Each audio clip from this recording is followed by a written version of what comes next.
आगे आए तेज प्रकाश जी बोचड़िया गांव से। तेज प्रकाश नेक्स्ट बोचड़िया से। अब मैं जी प्रोफेसर साहब, जो भी बड़ी कंपनियां होती हैं, एक मार्केटिंग के लिए होता है, एक प्रोडक्शन हेड होता है, एक मैनेजमेंट के लिए होता है। हम लोग कैसे उम्मीद कर सकते हैं कि एक किसान ही सब कुछ संभाले, मार्केटिंग भी, प्रोडक्शन भी? इसके बारे में बताओ थोड़ा। देखिए, आप जानते हैं कि करण जी इसका एक बहुत अच्छा उदाहरण है। आज जिस खेत पे आप खड़े हुए हैं, वो यहाँ पे बेच भी रहा है, पैदा भी कर रहा है, अच्छी गुणवत्ता का पैदा कर रहा है, और वो हर किसान को जानकारी हो, इसी के लिए आज चौधरी चरण सिंह राणा कृषि विश्वविद्यालय हिसार का जो हमारा कृषि विज्ञान केंद्र महेंद्रगढ़ है, उनके द्वारा आज ये खेत दिवस का आयोजन किया गया, ताकि हम प्राकृतिक खेती इस क्षेत्र में भी किस प्रकार से होती है, किस प्रकार से हमारा किसान जो है उसका जज्बा, उसका उत्साह, और वो हर संसाधन की कमी होते हुए भी उसको बिल्कुल क्रियान्वित कर रहा है। वहाँ पे मार्केटिंग भी है, प्रोडक्शन भी है, ब्रांडिंग के लिए आज हमारी बात हुई है, मार्केट को अच्छा करने के लिए जो कमियां हैं उनसे चर्चा हुई है। निश्चित रूप से वो एक सफल किसान हमारे दूसरे किसानों को प्रेरित करता है, और इसमें 20 गांव के किसानों ने भाग लिया, उन्होंने भी अपनी बातें आपस में साझा की, तो ये एक सफल कार्यक्रम रहा है। मैं आप सब लोगों के माध्यम से, अपने कृषि विज्ञान केंद्र से, और खास तौर से हमारे सभी प्राकृतिक खेती, जैविक खेती का अपनाने वाले सभी प्रगतिशील किसान भाइयों को बधाई देता हूँ। पिछले ही दिनों कृषि विज्ञान केंद्र का एक कार्यक्रम था कपास के ऊपर। उसमें कहा गया था कि एक बैग तो डीएपी का और कम से कम 2 बैग यूरिया के डालने होंगे, और एग्जाम्पल के तौर पे उन्होंने कहा था कि घर खुआए से ही पहलवान बनता है, जब तक इतना कुछ नहीं डालोगे तो फसल कैसे अच्छी होगी। और आप कह रहे हो कि प्राकृतिक खेती की तरफ जाना चाहिए। उन्होंने, आपने देखा होगा उसके खेत पे कि उसने अपने खेत में इतना जीवांश डाला है, जितने भी फसल अवशेष थे, पत्ते थे, जो अक्सर किसान अज्ञानता की वजह से उनको जला देता है। उसके पास पशुधन है, उसने उसके फार्म पे पैदा होने वाला फसल अवशेष है, पत्ते हैं, गोबर है, सबको संजोया है, अच्छे से गलाया है, और वहां से वो सारे पोषक तत्व मिल पा रहे हैं। यदि आप ऐसा नहीं करेंगे तो फिर निश्चित रूप से आपको रासायनिक खादों का प्रयोग करना ही पड़ेगा। इसीलिए इसके लिए बताया जा रहा है, खेत तक आया गया है, और ये सब चीजें हम मान सकते हैं कि उसको हमारे पूर्व में भी हम ऐसा कुछ नहीं करते थे। ये सब हमारे फार्म से आता है, तो फार्म पे पैदावार होने वाले हर अवयव को हमें अच्छे से संजो के रखना है, हम बड़े आराम से इसकी पूर्ति कर सकते हैं। इसमें किसान तो थोड़ा सा कंफ्यूज हो जाता है ना कि ज्यादा प्रोडक्शन लूं या फिर जैविक की तरफ जाऊं। देखिए, कंफ्यूजन होने का तो ये तो हर व्यक्ति कंफ्यूज है। कंफ्यूज वो है जो अज्ञानी है, जिस व्यक्ति को लगता है कि मैं उस प्रक्रिया को अच्छे से नहीं जानता हूँ, इसीलिए उसकी शुरुआत हमेशा ही थोड़े से करने के लिए हमने कहा है, और समय जैसे जैसे वो सीखता चला जाएगा उसकी तरफ बढ़ता चला जाएगा, और एकदम हर चीज को पूरा बदलाव नहीं लाया जा सकता।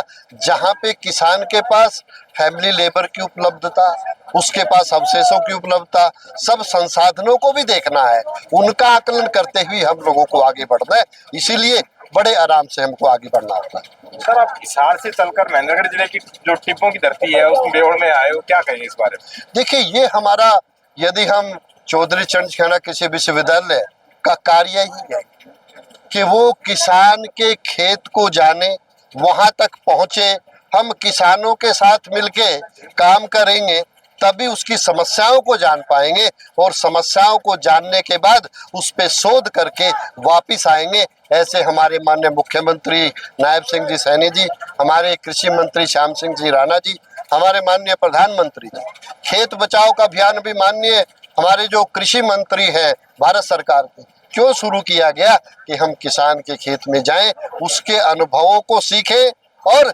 यदि कहीं पे गैप है उसको दूर करते हुए हम आगे बढ़ेंगे तो निश्चित रूप से 2047 में विकसित भारत बना पाएंगे। सर, अंतिम प्रश्न, प्राकृतिक खेती के किसानों के लिए क्या आपका सुझाव है?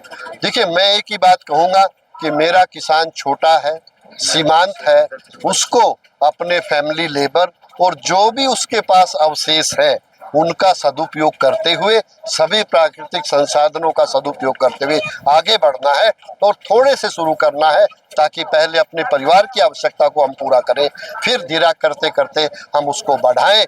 सरकार जो है इसमें चाहे मार्केटिंग हो चाहे दूसरी सुविधाएं दे रही हैं, और आने वाले समय में हम जहर मुक्त खेती की तरफ बढ़ेंगे। तो जहाँ पे हमारा उत्पादन खर्च कम होगा, हमें मार्केट के रेट अच्छे मिलेंगे, तो निश्चित रूप से हम इसको अधिक बल से कर पाएंगे। इस हिसाब से एक रिक्वेस्ट हो रहा है, क्योंकि यहाँ पे बच्चे आए हुए हैं, सारे अभिभावक हैं और ज्ञान विज्ञान की बातें हो रही हैं, तो बच्चों को हमें बीएससी एग्रीकल्चर के बारे जी, आज जो महेंद्रगढ़ जिले के गांव बेवड़ में आपके खेत में जो हरियाणा कृषि विश्वविद्यालय के वीसी आए पत्नी समेत और बड़े अधिकारी आए, क्या कहेंगे इस बारे में? ये बड़ा अच्छा लगा कि वो इतनी दूर हिसार से यहाँ चल कर आए और वो अच्छी तरह फील्ड देखी, जिसमें हमने तोरी, लोबिया, घिया, मक्का, ये सभी फसलें लगाए। बड़े खुश हुए। नहीं, एक जागरूकता अभियान भी चला है पूरा। पूरे गांव के भी आदमी थे, 12-20 गांव से लोग आए थे, सभी उन्होंने बड़ा अच्छे से उनको सुना और अच्छे से समझा। अच्छा, तो आप भी प्राकृतिक खेती करते हैं? हाँ जी, मैं प्राकृतिक खेती करता हूँ। क्या क्या करते हैं आप उसमें? मैं उसमें अभी तो फिलहाल मैंने फील्ड पे लगा रखा तोरी है, तोरी के साथ लोबिया है नाइट्रोजन के लिए, और मक्का लगा रखी उसी बेड पे, और उसमें घिया भी है, करेला भी है। जी जी। हाँ, तो और किसानों को क्या कहोगे आप? और किसानों को यही कहूँगा कि प्राकृतिक खेती में बढ़ें और थोड़े थोड़े एरिया से शुरुआत करें। जी जी जी। हाँ जी सर, आप क्या कहेंगे किसान जी? हम ये कहेंगे कि जी वीसी साहब वहाँ से चल के आए, एक छोटे से गरीब किसान ने अपने खुद की थ्योरी से और केवीके की सभी टीम का सहयोग लेते हुए और एक ये प्राकृतिक खेती की शुरुआत की हरियाणा के महेंद्रगढ़ जिले में, जो ये जिला एक पिछड़ा हुआ है और यहाँ रेतीली और मिट्टी है, टिब्बे हैं, और इन टिब्बों के अंदर इसने एक प्रकार का सोना उगा के और लोगों के जीवन को सुरक्षित रखने के लिए प्राकृतिक खेती में पैदा की हुई सब्जी और अनाज का ही प्रयोग करें, जिससे स्वस्थ शरीर रहे और कोई बीमारी न आए, और लोगों को प्रेरित भी करते हैं और गांव-गांव में लोगों को जाकर समझाते।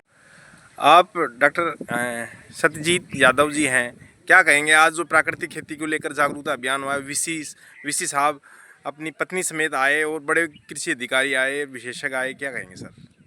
देखिए, आज हमारा जो ये प्राकृतिक खेती के ऊपर जो हमारा खेत दिवस हुआ है और जागरूकता अभियान हुआ है, उसमें माननीय कुलपति हमारे प्रोफेसर BR कंबोज जी मुख्य अतिथि के रूप में उपस्थित हुए, और उनके साथ श्रीमती संतोष कुमारी जी, जो कि हमारे निदेशिका है कैंपस स्कूल की, उन्होंने अपना कीमती समय दिया। विस्तार शिक्षा निदेशक डॉक्टर नरेश कौशिक जी ने भी अपने संबोधन में किसानों को संबोधित किया।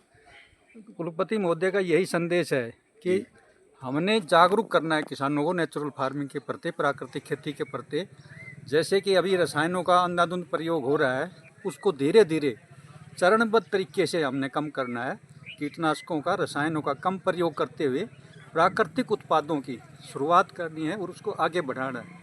हमारे ज़िले के जो 20 से 25 गांव हैं, उन्होंने करण सिंह जी इसमें मेन है हमारे, उसके अलावा और भी हमारे तो सर महेंद्रगढ़ जिले में कितने किसान होंगे जो प्राकृतिक खेती करते हैं? लगभग 20-30 हमारे लगभग जो 15-20 गांव हैं जी जी, उनमें एक दो फार्मर तो ऐसे हैं जी जो बिल्कुल इससे पूर्ण रूप से इसमें प्राकृतिक खेती पे आ चुके हैं जी जी, और वो दूसरे किसानों को भी मोटिवेट कर रहे हैं कि भाई इसमें ये फ़ायदे हैं, प्राकृतिक खेती के ये फ़ायदे हैं, कीटनाशकों को हमने कम करना है, कौन कौन से उत्पाद हैं, कैसे जीवामृत बनता है, कैसे घन जीवामृत बनता है, कैसे बीजामृत बनता है, कीटों का प्रबंधन कैसे करना है, मल्चिंग का कैसे करना है, नमी का संरक्षण कैसे करना है, वो सारी चीज़ें जो है दूसरे किसानों को जागरूक करने के लिए ये मुहिम चलाई जा रही है।